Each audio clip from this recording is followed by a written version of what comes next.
할렐루야. 우리 옆사람 뒷사람 인사하겠습니다. 잘 오셨습니다 하고 인사하겠습니다. 잘 오셨습니다. 잘 오셨습니다. 잘 오셨습니다. 잘 오셨습니다. 하나님의 음성을 온전하게 듣는 방법, 하나님의 음성을 온전하게 듣는 방법이라는 제목으로 하나님 말씀을 전하겠습니다. 오늘 디모데 후서 3장 보면은 성경에 대해서 말하고 있습니다. 성경은 하나님의 감동으로 된 것으로 교훈과 책망과 바르게 함과 의로 교육하게 유익하다고 했죠. 그러니까 성경은 하나님의 감동으로 된 것은 감동은 이게 전달되잖아요. 이렇게요. 그럼 말씀을 읽을 때 말씀으로 전달되는데 전달되는 내용이 교훈과 책망과 바르게 함과 의로 교육에 유익한 게 나오겠다는 거지요. 그렇죠? 그러면 이걸 이렇게 받을 때 우리는 이런 느낌 들지 않겠습니까? 하나님 나한테 말씀하신다. 하나님 나에게 이런 메시지 주시는구나. 이런 교훈을 주시는구나. 이렇게 책망하시는구나. 이거 받으면 너무 좋겠죠. 너무 좋겠죠. 여기서 조금 더 우리가 구체적으로 한번 살펴보면 하나님의 음성이 이렇게 들리지 않겠습니까? 그래서 많은 신앙생활 하시는 분들이 하나님의 음성을 듣기 원하시죠. 하나님의 음성을 어떻게 들을 수 있는지를 성경은 또 말해주고 있어요. 그래서 오늘 성경을 이렇게 보면서 우리가 뭘 한번 생각해 볼 거냐면 하나님의 음성이 우리가 어떻게 들려지는가, 또 하나님의 음성을 들을 때 우리가 어디에 초점을 둬야 되는가, 또 더 나아가서는 어떤 믿음으로 우리 이끄시는가 한번 살펴보겠습니다. 우리 첫 번째 메시지 같이 읽겠습니다. 시작. 말씀의 의미를 깨닫게 하십니다. 그러니까 하나님께서 말씀을 읽을 때 성령의 하나님의 감동으로 된 거기 때문에 감동이 전달되면은 의미가 느껴질 거 아니에요. 교훈이 되고 책망이 되고. 이 역할을 누가 하시냐면 성령님이 하세요. 예를 들면 요한복음 14장 16절부터 18절에 보면 이렇게 예수님 말씀하십니다. 16절 시작. 내가 아버지께 구하겠으니 그가 또 다른 보혜사를 너희에게 주사 영원토록 너희와 함께 있게 하리니. 그러니까 보혜사는 뭐냐면 은혜로 돕는 스승, 스승사자예요. 은혜로 돕는 스승. 요거를 이제 우리의 신학적 용어로 바꾸면은 우리의 변호자, 돕는 분. 그래서 보혜사. 근데 이 보혜사는 예수님과 똑같은 분인데 영적으로 존재하는 거예요. 그러니까 예수님이 살아계실 때, 이 땅에 사역하실 때 내가 이제 십자가에 죽음을 당하고 하나님께로 갔지만 너희에게 나와 똑같은 보혜사 성령님을 보내겠다는 거예요. 영원토록 너희와 함께 있게 하겠다는 겁니다. 왜냐하면 예수님이 육신을 입고 왔기 때문에 영원토록 계시지 못하잖아요. 육신이 계셔서 인간의 육신. 하지만 성령님은 영으로 존재하기 때문에 우리가 영원토록 함께 있을 수 있다. 어떻게 영원토록 함께 있나 봤더니 17절 시작. 그는 진리의 영이라. 이는 그를 보지도 못하고 알지도 못함이라. 그러나 너희는 그를 아나니 그는 너희와 함께 거하시며 또 너희 속에 계시겠음이라. 그러니까 성령님은 진리의 영이기 때문에 성령님의 은혜를 받고 그분을 경험하면 진리를 알게 돼. 이건 변하지 않는 거구나. 그래서 믿음으로 확 나타나요. 그러면서 어떻게 우리와 함께 하시냐면 너희는 그를 아나니 그는 너희와 함께 거하시며 또 너희 속에 계시겠습니다. 그러니까 우리 안에 성령님이 계시다는 거예요. 우리의 마음과 생각 안에 성령님이 계시고 우리의 바깥에서도 성령님이 동시에 인도를 해주시는 거예요. 쉽게 말씀드리면 우리 안에 계시는 거죠. 나와 함께 어떻게 영원토록 계신다. 그러면 내 안에 계셔서 나를 뭘 해주시려고 내 안에 계시는 건가? 일단 여러분이 안심하셔야 돼. 성령님을 여러분의 죄를 고발하시고 그리고 여러분의 죄를 책망하시고 이렇게 하려고 오신 게 아니에요. 도우시려고 오신 거예요. 요한복음 14장 26절에 이 일을 하십니다. 성령님이. 요한복음 14장 26절 같이 읽겠습니다. 시작. 보혜사 그가 너희에게 모든 것을 가르치고 내가 너희에게 말한 모든 것은 생각나게 하리라. 두 가지를 합니다. 성령님 오셔서. 첫 번째는 가르치는 거. 누구 말씀? 예수님 말씀. 두 번째는 예수님 말씀을 생각나게 하는 거. 그러니까 예수님 말씀을 가르치고 예수님 말씀을 생각나게 하시는 분이 성령님의 역할인데 우리 안에 영원토록 거하시면서 그 일을 하신다는 거예요.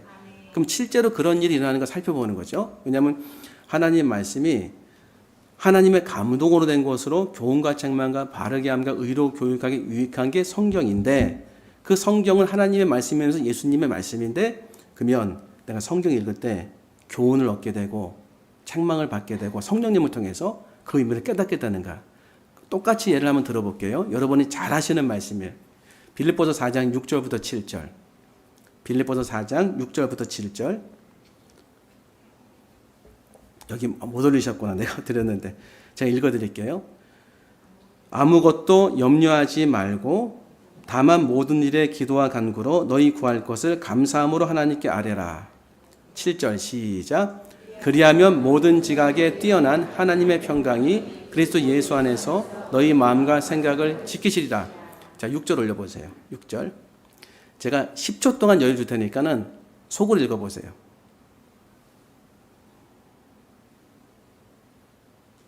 자, 무슨 생각이 나는지 3초 후에 한번 물어보겠습니다. 무슨 생각 나나요? 안 나. 그죠? 날 수도 있어요. 사람에 따라서. 그러니까 아무것도 염려하지 말고 다만 모든 일에 기도와 간구로 너희 구할 것을 감사함으로 하나님께 하라. 그러면 내 안에 성령님이 계시죠? 이 말씀하신 분이 바로 예수님의 영이 성령님이시니까 이 말씀하신 분이 바로 내 안에 계신 분이시죠? 그러면 내가 이 말씀을 읽을 때 이 말씀을 내 안에 계신 분도 볼까요, 안 볼까요? 보시겠죠? 그럼 그분이 중요한 말씀을 나에게 해주시겠죠? 그리고 내 삶을 해석해 주시면서 내 삶의 지침이 되는 교훈을 주시겠죠? 자, 그럼 우리가 할 일. 이 말씀 그냥 읽는 게 아니라 이 말씀을 통해서 하나님께서 나에게 주시는 은혜가 있을 것이다. 교훈이 있을 것이다. 그리고 이 말씀을 통해서 길잡이가 되는 그런 지침을 주실 것이다 라고 소망하면서 읽는 거예요. 모든 말씀을 그렇게 읽는 거예요. 모든 말씀. 제일 쉬운 말씀을 이걸 한번 정해본 거예요. 그러면 저도 이 말씀을 갖고서 똑같이 여러분과 함께 해본 거예요. 이 말씀을 기록한 다음에 성령님이 내 안에서 이 말씀 보고 계시기 때문에 분명히 생각나게 하실 거예요. 이렇게. 그치요? 근데 저 같은 10초 만에 생각났어요. 사람에 따라 틀릴 수 있어요. 10초 만에. 염려스러운 사건이 생각난 거예요. 저는 생각도 못 했어요. 설교 준비하는데. 근데 지난주에 이제 그 운동하는 클럽에서 한 두 분이 좀 이해는 되는데 클럽에 이제 별로 좋지 않은 어떤 행동들을 해서 징계하려고 그런 어떤 얘기도 있었어요. 그래서 징계해야 된다. 문제가 자꾸 일어난다. 문제 있다. 근데 제가 또 간 보니까는 그거를 상정해서 진짜 징계를 하려고 했어요. 근데 그게 확 떠오르는 거예요. 그래서 아무것도 염려하지 말고 오직 모든 일에 기도와 간구로 너희 구할 것 하나님께 아뢰라. 그러니까 성경을 읽다가 무언가 떠올라질 때는 지금 성령님과 동행하면서 성령님이 보시는 거네요. 나와 함께. 그러면 생각이 날 때 이 생각을 무시하면 안 돼요. 첫 번째 할 거. 제일 먼저 떠오르는 걸 무시하지 말라. 그런데 요 무시하고자 하는 마음이 우리에게 있어서 왜냐하면 그냥 쑥 떠올랐다 지나가는 것 같아요. 이렇게. 근데 성령님이 은혜 주시는 걸 조금 더 강하게 말씀하신데도 우리는 느끼는 뭐냐면 그냥 나는 생각이지. 그냥 나는 생각이지. 요 부분을 여러분이 주목하셔야 돼요. 그래서 말씀을 잘 들으려면 그릇이 좋아야 되잖아요. 그렇죠? 말씀은 이렇게 씨앗처럼 뿌려질 때에 옥토가 돼야 되죠. 뭐 돌밭이나 뭐 자갈밭이나 가시밭에 떨어지면 안 되고 옥토는 잘 받아들이는 마음이에요. 그래서 이 옥토를 만드는 방법은 의외로 어렵지가 않아요. 여러분 예배 나오셨죠? 오늘 찬송 부르셨죠? 그럼 찬송 부를 때 처음에는 찬송이 잘 안 부러질 수 있어요. 찬송 부를 때만 잡생각도 나고 그러는데 내가 찬송을 열심히 부르겠다고 일단 마음을 먹어야 돼. 마음을 먹으면 점점 찬송이 집중되면서 찬송가의 가사에 내 마음과 생각이 실려져서 그 찬송이 진짜 찬송이 되는 거예요. 예를 들면 여호와 우리 주여 주의 이름이 온 땅에 어떻게 아름다운지요. 여호와 우리 주여 주의 이름이 온 땅에 어찌 그리 아름다운지요. 아름답겠지 뭐. 하나님 만드셨는데. 그거 당연한 거 아니야? 여기부터 출발하는 거예요. 그러다가 감동이 돼가지고 여기서 여기까지 갈 때 여호와 우리 주여 주의 이름이 할 때 내 마음과 생각이 실려 이렇게 온 땅이 쫙 펼쳐져요. 어찌 그리 아름다울 때 하나님의 영광의 빛이 찬송하게 가사 쫙 나오는. 그러면 내 영혼이 정화가 돼. 내 영혼이. 기도 때도 마찬가지. 기도할 때 내 영혼이 정화되는 거예요. 기도가 잘 되고 좋아질 땐. 그죠? 그러면 영혼이 정화되면은 깨끗한 그릇이 돼서 잘 들리는 거예요. 그러면 어떤 좋은 게 일어났냐면 말씀을 딱 읽을 때 떠오르는 게 이거 내 생각이 아니다. 그게 구별이 되는 거예요. 왜 지금은 잡스러운 생각과 전파, 안 좋은 그런 그 노이즈 같은 전파들이 내 마음에 많기 때문에 분별이 안 되는 거예요. 근데 이게 정화가 되기 시작하면 점점 뚜렷하게 들려져요. 그래서 예배 드릴 때 자꾸 내 마음을 담아서 찬송하고 말씀에 집중하고 기도할 때 내 마음을 실으면 점점 좋아지는 거예요. 그죠? 그래서 그 사건이 이렇게 떠올랐어요. 근데 떠오른 사건이 다 좋을지 않을 수가 있어요. 생각하고 싶지 않거든요. 바쁘기도 하고. 이미 정했어, 제 마음은. 징계하기로. 근데 그럴 만한 이유가 있으니까. 이상한 징계 아니에요. 클럽에서 이제 뭐 나갈 수밖에 없는 상황이 되지 않았는가. 근데 그 말씀은 묵상 아무것도 염려하지 말고 오직 모든 일에 기도와 간구로 너희 구할 것을 감사함을 하는 게 아니라 이 말씀이 하나님 말씀이면서 이걸 생각하다가 성령님께서 그 사건을 보여주시면서 마음에 이런 감동의 생각을 주시는 거예요. 내가 너의 변호자였는데 너도 다른 사람의 변호자가 돼야 되지 않겠느냐. 성령님이 변호하는 분이거든요. 내가 너를 변호했듯이 너도 어려움에 빠진 사람을 변호해야 되지 않겠냐. 이런 은혜가 받았다고 다 순종하는 거 아니에요. 하기 싫을 수 있어요. 근데 자꾸 마음이 깨끗해지고 그리고 은혜가 넘치면 이게 수용이 빨라져요. 수용이 빨라져서 그냥 저는 깨끗하진 않지만 알겠습니다 하는데 그 받아들이는 것이 중요해요. 그러니까 처음에 떠오른 생각을 붙잡는 게 중요하고 그 주신 말씀이 별로 마음에 안 들어도 받아들이는 순간 되게 좋은 거예요. 그러면 받아들이는 순간 항상 말씀은 그 다음에 능력이 나타나요. 모든 지각에 뛰어난 하나님의 평강이 그리스도 예수 안에서 너희 마음과 생각을 지키시. 결과가 확실히 내 마음속에 말씀의 은혜가 나타나는 거예요. 깰지어다. 할렐루야. 그렇죠? 결과가 나타나는 거예요. 평안이 임하는 거예요. 이렇게. 그래서 맞구나. 그럼 그렇게 하면 되지요? 그렇게 하면 되는 거예요. 그래서 교훈을 얻고 책망을 받고 바르게 지는 거예요. 정리해 보면은 성경 읽을 때 누가 읽는다? 성령님이 같이 보신다. 그럼 난 기대하고 소망해야 돼. 성령님께서 나에게 지금 교훈을 주시고 어떤 말씀 주시겠구나. 소망하면서 읽으면 생각이 떠오른다. 생각을 떠오를 때 붙잡아라. 생각을 주님께서 인도하시기 때문에 성령님의 인도하시면 생각을 맡겨라. 그 생각에 따라가다 보면은 거기서 주시는 생각이 있어요. 그걸 받는 거예요. 내가 소위 별로 마음에 들지 않아도 받아들이면은 진짜 그 말씀에 순종하는 은혜를 받게 되는 겁니다. 성령님이 이 일을 하시는 거예요. 그러면 성령님을 통해서 내 인생이 오류가 굉장히 많이 줄어들겠죠? 줄어들어요. 두 번째 메시지 같이 읽겠습니다. 시작. 필요한 말씀을 생각나게 하십니다. 자, 그러니까 말씀을 해석해 주시는 분도 성령님이시고 말씀을 떠오르게 해주시는 분도 성령님이시죠? 그러면 말씀이 떠오르려면 말씀이 있으면 좋겠죠? 있어야 떠오를 거 아니에요. 그래서 제가 물어봤어요. 죄송합니다, 표현이. 여쭤봤어요.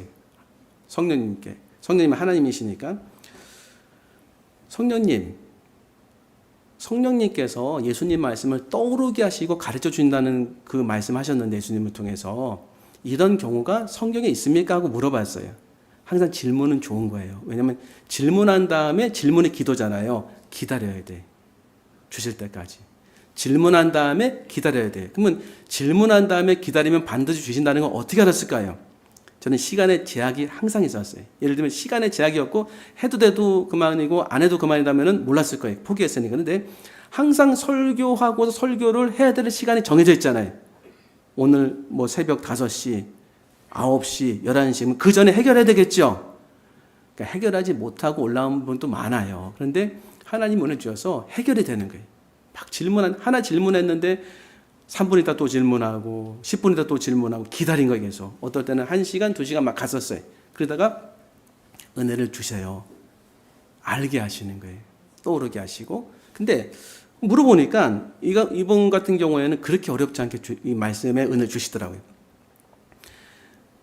예수님의 말씀이 떠올라서 생각나서 그 생각나는 것으로 사람의 인생이 변화된 지점이 있냐? 베드로가 됐더라고요. 마태복음 26장 33절에 보니까 같이 읽겠습니다. 시작. 베드로가 대답하이르되 절대 부인하지 않겠다는 거예요. 34절 시작. 예수께서 이르시되 내가 진실로 네게 이르노니 오늘 밤 다 굴기 전에 내가 3번 나를 부인하라. 자, 예수님 말씀 밑줄 치면은 내가 진실로 네게 이르노니 오늘 밤 다 굴기 전에 내가 3번 나를 부인하라. 이게 예수님 말씀이죠. 베드로가 들었습니까? 안 들었습니까? 들었어요.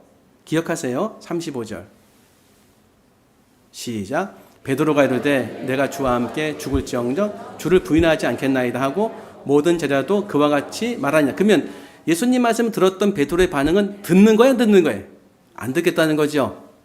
이거 안 듣겠다는 거 아니에요. 그런 일은 없을 거 아니다. 없을 거라고 얘기하는 거예요. 예수님 면전에서 얘기해도 안 들었어. 아, 그거 아니라고. 우리가 이런 거 있잖아요. 누구랑 얘기하다가 나한테 뭐 얘기해줘. 아, 그거 아니라고.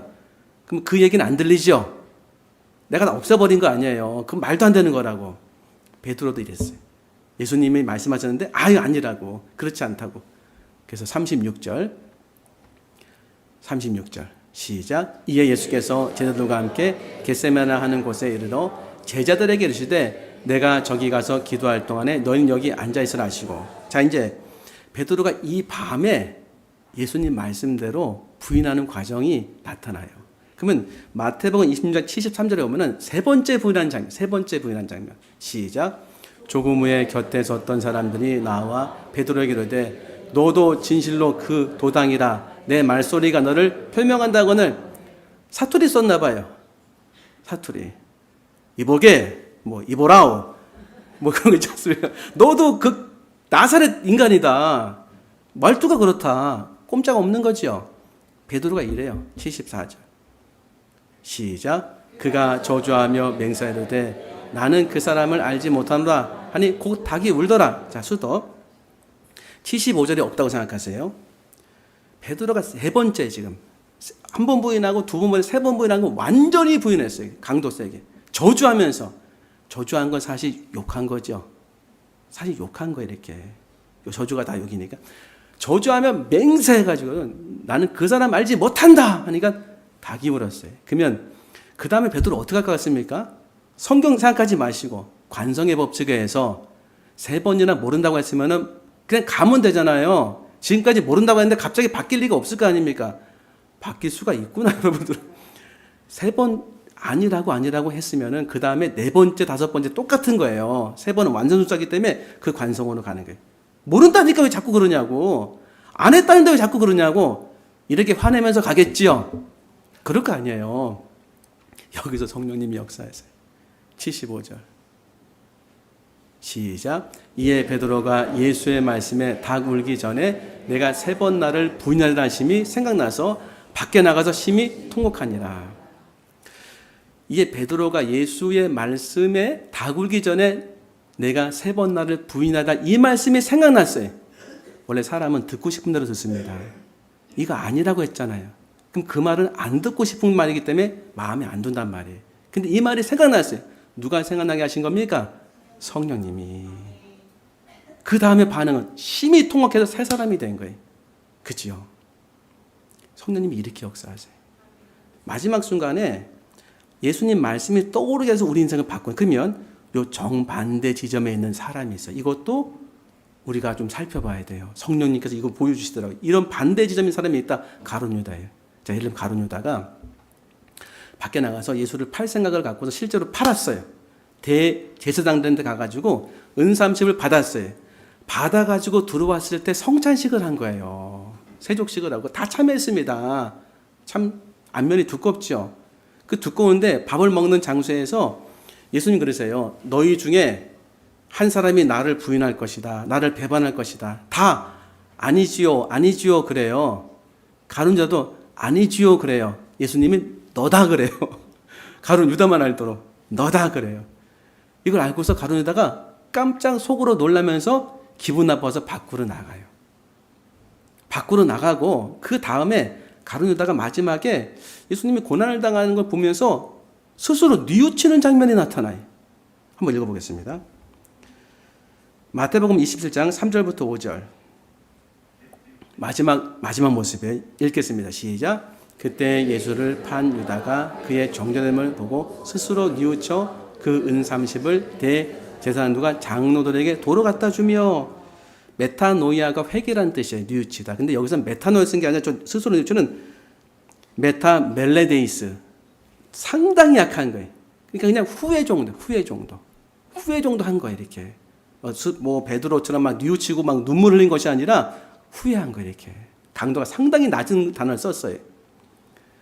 그 은삼십을 대제사장들과 장로들에게 도로 갖다 주며. 자, 그러면 예수님이 마지막 가룟 유다에게 이 말씀하셨어요. 저는 아니지요 할 때 내가 말하였다 그랬어요.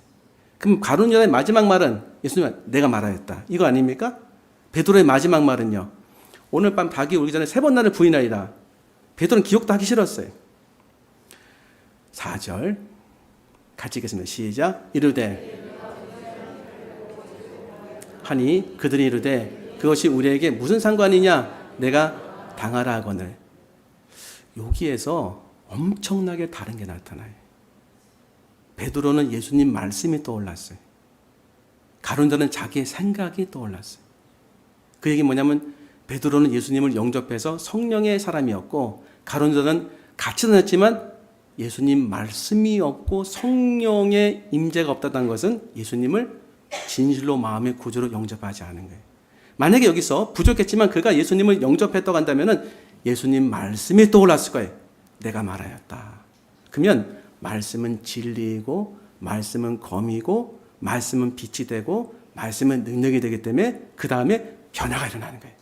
그 다음 구절 올려보세요. 그 다음 구절 시작. 유다가 은을 성소에 던져놓고 물러가서 스스로 목매어 죽은지라. 이렇게 된 거예요. 그러니까 결정적인 순간에 하나님의 사람들은 성령께서 부족해도 예수님 말씀, 하나님 말씀을 떠오르게 하세요. 그걸 통해 변화되게 하는 겁니다. 그런데 결정적인 순간에 예수님을 마음의 중심으로 모시지 않은 사람은 자기 생각이 떠올라서 자기 생각대로 가는 거예요. 자기 생각이 이렇게 되는 겁니다. 스스로 포기하는 거예요. 자, 그러면 하나님의 말씀이 내 안에 능력이 되기 위해서는 성령님이 역사하시는데 어떻게 하면 성령의 음성을 들을 수 있는 것인가? 첫 번째, 내 그릇을 좀 깨끗하게 해야 돼요. 예배 드릴 때 자꾸 찬송도 정성을 다하고 설교도 집중해서 듣고 일단 소망해야 돼. 오늘 나한테 어떤 메시지 주시겠습니까? 받아들이는 마음이니까 옥토는 오늘 어떻게 은혜 주시겠습니까? 두 번째 뭘까요? 하나님의 말씀을 내 귀에 들려드려서 많이 심어놔야 돼. 몰라도. 그치요? 예를 들면 시편 1편은 시편 150편 전체를 다 규정하는 상당히 중요한 머릿말이에요. 그러면서 주제. 1편은 그냥 1편의 다윗이 가장 중요한, 아니 하나님이 다윗을 통해서 시편을 이렇게 읽어야 된다, 아니 성경을 이렇게 읽어야 된다는 것을 알려주시는 건데 읽어보겠습니다. 시작. 복 있는 사람은 악인들의 길을 따르지 아니하며 죄인들의 길에 서지 아니하며 오만한 자들의 자리에 앉지 아니하고. 여기에서 복 있는 사람의 복은 구약성의 복을 두 가지로 히브리어로 말했습니다. 바라크, 하나님이 주권적으로 주시는 복. 아쉐르, 하나님과의 관계를 통해서 받는 복. 여기는 아쉐르, 하나님과의 관계를 통해서 받는 복을 얘기하는 거예요. 그러니까 하나님과의 어떤 관계를 통해서 복이 임하는지를 뒤에 알려주고 있어요. 어떤 관계? 악인들의 꾀를 따르지 아니하며. 악인들, 여기서 얘기하는 악인들은요, 도덕적인 죄도 있지만 하나님의 말씀을 따르지 않는 사람을 악인이라고 얘기하는 거예요. 하나님의 말씀을 따르지 않는 사람의 나타나는 특징은 자신의 삶의 논리가 있는 거예요. 이 꾀는 자신의 삶의 논리, 하나님 말씀이 아닌 자신의 삶의 논리로 사는 사람들, 그 하나님의 말씀이 아니라 자기의 삶의 논리로 이렇게 따르면 그 다음엔 죄인의 길에 서게 되고 오만한 자의 자리에 앉게 된다는 것을 알려주는 거예요. 핵심은 하나님 말씀이 없는 거예요. 복 있는 사람은 하나님 말씀이 있다는 거죠. 그래서 이 절은 복 있는 사람의 핵심적인 정의입니다. 시작. 오직 여호와의 율법을 즐거워하여 그의 율법을 주야로 묵상한도다. 여기서 여호와의 율법은 모세 오경만 얘기하는 것이 아니라 구약성경 전체를 얘기하는 거예요. 그러니까 복 있는 사람은 자기 생각으로 사는 사람이 아니라 오직 하나님의 말씀을 즐거워하여 그 말씀을 주야로 묵상하는 사람이라는 거예요. 즐거워야 묵상하겠죠. 그죠? 근데 우리는 즐겁지 않아도 묵상하는 건 참 많아요. 어떤 사람이 기분 나쁘게 한 말은 즐겁지 않은데 되게 많이 이렇게 반복하는 거죠. 그러면서 하나님 말씀이 즐거워지는 게 큰 은혜예요. 자, 그러면 나는 즐거워지지 않는데요? 근데 우리 편에서 할 게 있습니다. 그게 뭐냐면 운동은 좋은 거죠. 하기 싫어요. 책은 좋은 거죠. 읽기 싫어요. 공부는 잘하면 좋죠. 하기 싫어요. 그렇죠? 기도 너무 뛰어난 거죠. 안 하고 싶어요. 성경 읽는 거 하기만 하면 영양식 되겠죠. 근데 나는 할 바. 좋은 건데 나는 하기 싫어요. 근데 운동을 했어요. 근데 끝나면 이런 얘기 하죠. 보약을 한 점 먹었습니다. 모르시는구나. 아니, 산에 올라갔다 내려오면 오늘 뭐가 한참 먹었다고 얘기하잖아요. 그만큼 좋아서 그런 거지요. 책을 읽다가 너무 읽기 싫은데 그냥 뭐 시간이 나가지고 한 50페이지 읽었네요. 맛이 느껴졌어요. 100페이지 읽었는데 어떻게 이런 통찰이 짧은 시간에 나한테 오지? 하다 보니까 좋은 게 나타나는 거죠. 좋은 거 이럴 가능성이 커요. 그러니까 진입 장벽이 약간 높아 보이는데 넘을 수 있다는 거예요. 그러니까 말씀을 우리가 사랑할 수 있고 말씀을 은혜 받을 수 있는 게 뭐냐면 힘들어도 말씀을 읽으면 그 말씀이 나에게 놀라운 능력을 체험하게 합니다. 이게 우리 편에서 하니까 그러니까 가만히 있으면 안 돼요. 믿음 생활은 가만히 있어야 될 때 있지만 자꾸 나아가야 돼요. 주님, 제가 시간 없어도 말씀 읽겠습니다. 말씀 읽겠습니다. 그래서 좋은 방법은 뭐냐면 오직 여호와의 율법을 즐거워하여 그 율법을 주야로 묵상하는 자로다. 묵상이 하가야 하가. 생각하고 읊조리는 거예요. 그러니까 읊조리는 것이 얼마나 위대한지 모릅니다. 지난주 읊조리는 말씀 시작. 감사합니다. 바울과 실라가 한밤중에 기도하고 하나님을 찬송하며 죄수들이 듣더라. 내 영혼아 깰지어다. 비파할 수고만 깰지어다. 내가 새벽을 깨우려다. 저는 두 가지 이제 그룹이 있으니까요. 근데 이거를 계속 읊조리면은 처음에는 느낌이 없어요. 그런데 결정적인 순간에 떠올라요. 새벽에 나가는데 내 영혼아 깰지어다. 비파할 수고만 깰지어다. 내가 새벽을 깨우려다. 새벽을 깨우고 있어요. 비파할 수고만 깰지어다. 내 영혼아 깰지어다. 내 영광아 깰지어다. 똑같은 거거든요. 그러니까 한밤중에 바울과 실라가 기도하고 하나님을 찬송하며 죄수들 듣더라. 한밤중에 맨날 잠만 자다가 어느 날 갑자기 뚝 떨어졌는데 한밤중에 바울과 실라가 기도하고 하나님을 이게 나타난다니까요. 근데 그때 기도해야 되는 순간에 나를 깨워주신 거예요. 그지요? 말씀을 계속 읊조리면 영의 양식이 되고 생각나게 되는 거예요. 결정적인 순간에 생각나면 그 말씀이 내 인생의 큰 변곡점이 되는 겁니다. 이게 하나님의 사람이 은혜 받는 방법이에요.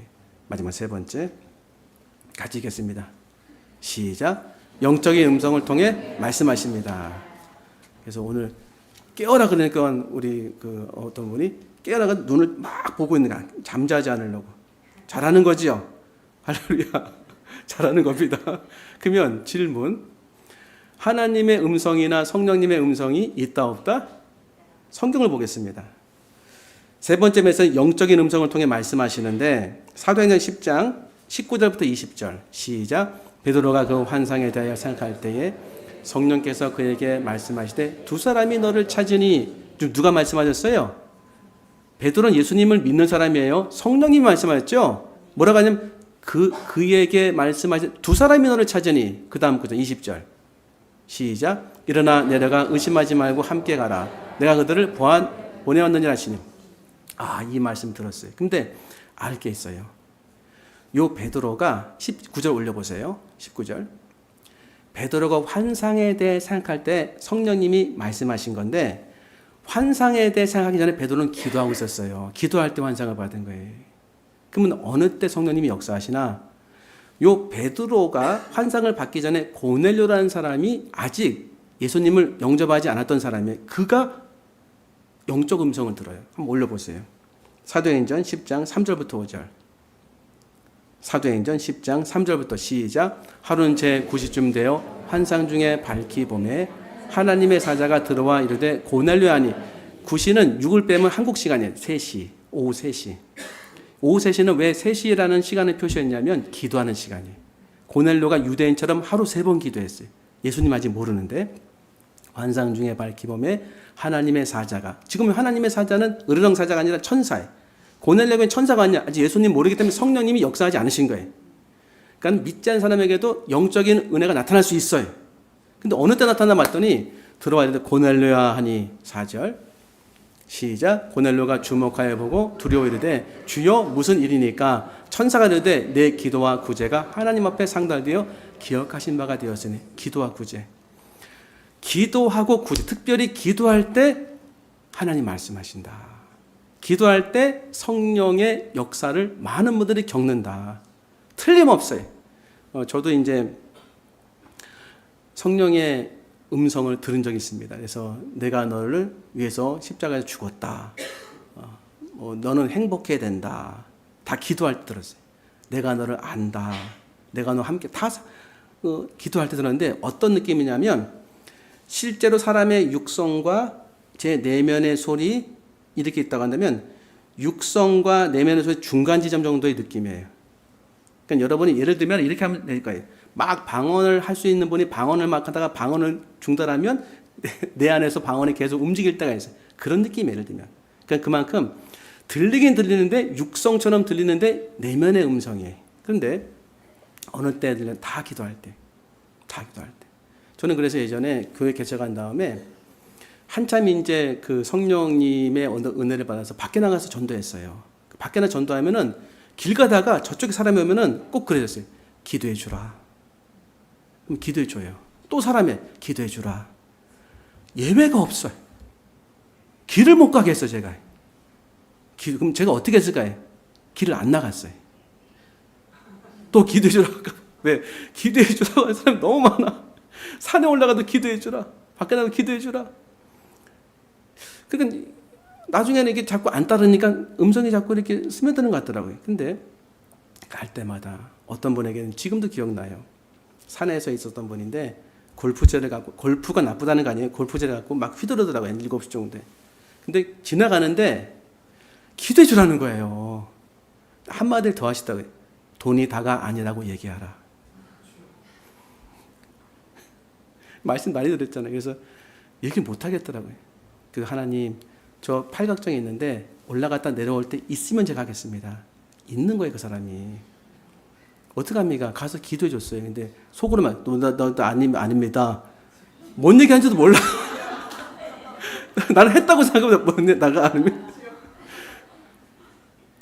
나중에는 결국 하게 하시더라고요. 그 사람을 우연치 않게 너무나 유명한 음식점에서 만났어요. 그 음식점이 사장이었어요. 우리 교회가 연결돼가지고. 얘기했어, 제가 그 아내한테. 돈이 다가 아니라고 얘기했다고. 얼굴이 달라지더라고요. 그래서 그 다음서부터는 이상하게 제가 그분을 만나기가 어렵더라고요, 이렇게. 제가 지금 뭘 말씀드리냐면, 여러분 이거 딱 듣고 나서, 야, 나도 성령의 음성 들었으면 좋겠다. 있는데, 여러분이 성경을 읽다가, 복음서에 예수님이 오시죠.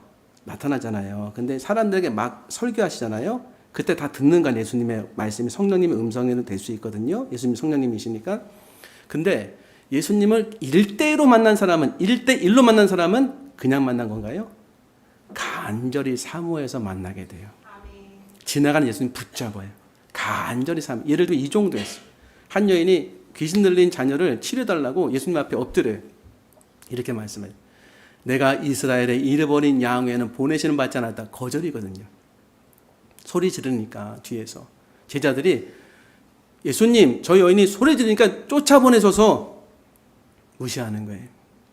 뒤에서 주여, 제 어린 딸이 귀신 들렸나이다. 고쳐달라는 거 아니에요. 예수님이 나는 이스라엘의 잃어버린 양에는 보내심 받지 않았다. 앞에 엎드렸어요. 앞에 엎드려 기도해요. 주여, 불쌍히 여겨달라고. 그러니까 예수님 또 말씀하세요. 주인의 상에서 떨어지는 것을 개에게 던지면 마땅치 않다. 주인의 상에 있는 걸 개에게 던지면 마땅치 않다. 이 여인이 사마리아 여인이기 때문에, 가나안 여인이기 때문에 개라는 그런 표현을 금방 알아요. 예수님 개라고 막 이렇게 무시한 게 아니에요. 그 여인이 안 가요. 개들도 제 주인의 상에서 떨어지는 부스러기 먹습니다. 예수님 이렇게 말씀해요. 내가 이렇게 말하였으니 오늘 돌아가라. 딸이 나았느니라. 제가 지금 뭘 말씀드리냐면 안 돌아가요. 결단한 거예요, 그냥. 성경을 보세요. 예수님은 어떻게 만나요? 그냥 만나지지 않습니다. 그러니까 회중으로 만날 수 있어요. 이렇게 예수님 앞에 있는데 1대1로 만나려면요, 그분 붙잡아야 돼요. 그분을. 질병이 걸렸다든지 문제가 어렵다. 그분을 붙잡아야 돼. 똑같아요. 제가 보니까. 어제나 오늘 동일한 예수님 아니십니까? 성경에서 나선 예수님이 성령님 아니십니까? 우리가 내 안에 성령님 만나려면은요, 그냥 다 은혜를 받을 수 있어요. 근데 나를 통해서 나에게 주시는 그 절대적인 말씀 들으면 간절하게 나를 걸어야 돼. 자, 그러면 질문이 있죠. 그렇게 살아야 되나, 인생을요? 결정적인 순간에 그렇게 하셔야 돼요. 내 인생을 바꾸려면 내가 못 바꿉니다. 내 인생에 커다란 건요, 성령님이 은혜 주시면 바뀌어요. 그치요? 그럼 그 다음에 어떻게 됩니까? 그 다음 사보다 성령에 막 민감해가지고 사람들을 볼 때 영이 민감해가지고 눈을 뜨라. 영이 민감해가지고 막 그럴 수 있죠. 영이 민감해 딱 보면서 저 사람이 성령의 은혜가 뭔가 영이 민감. 그러다 잘못하면 안 돼요. 이상한 논리가 발생해가지고 내가 뭐 보는 거야 이렇게. 저분에게 지금 은혜가 있다. 저분은 지금 은혜가 있다. 할렐루야. 말씀에 민감해야 돼. 말씀에 민감해야 돼요. 이렇게 하나님의 큰 은혜를 성령의 은혜를 받았다면 그 다음에 성령이 원하시는 말씀 보라는 거예요. 성경 보세요. 성령의 하나님의 놀라운 기적 이런 것도 나타나지만 이런 기적으로 구원받았습니까? 예수님을 믿어 구원받는 건가요? 예수님 믿어 구원받는 건데 그 예수님 뭘 믿어? 그분의 말씀을 믿는 거예요. 그래서 말씀에 집중하도록 인도하세요. 그러면 어떤 일이 벌어지냐면 이 말씀을 읽을 때마다 자꾸 나에게 주시는 교훈과 책망과 바르게 함이 생각으로 떠오르고 감동으로 떠오르고 은혜로 떠오르면 아 이게 나를 향한 주님의 생각이구나 하고서 알고 살아가기 시작하는 거예요. 인격적 교제가 시작되는 겁니다. 이런 인생이 되지 않겠습니까? 그렇죠? 그러면 다른 사람과는 다른 이 땅에 살아가지만 하나님 나라의 백성으로 사는 은혜를 받기 시작하는 거예요. 지금 출발하시면 됩니다. 지금 예배 드릴 때 소망을 갖고 들으시면 돼요. 주님, 제가 오늘 주의 말씀으로 세워지기 원합니다. 옥토 같은 마음. 떠오르는 주의 말씀을 주시옵소서. 그 말씀 제가 따라가겠나이다. 할 때 매일같이 우리가 하가다 말씀 있지 않습니까? 그 말씀은 읊조리세요. 그럼 그 말씀이 한 말씀 한 말씀 내 마음에 심겨지면 결정적인 순간에 그 말씀이 나를 구한다. 나를 돌이키게 만든다. 그리고 정말 내 인생에 필요할 때가 있어요. 그때는 걸어야 돼요. 다 걸어야 돼요. 다 걸고 주님 앞에 나가야 돼요. 그러면 만나서 큰 은혜를 받을 수 있다. 그리고 영이 민감한 것은 사람에게 민감한 것이 아니라 말씀에 민감한 거예요. 이렇게 말씀을 승리하시는 여러분에게 소망합니다. 기도하겠습니다. 하나님 감사합니다. 주신 말씀 가슴에 품고 성령에 충만한 사람이 되어서 말씀으로 힘을 얻는 한 주 되게 하여 주시옵소서. 감사하며 예수님 이름으로 기도합나이다. 아멘.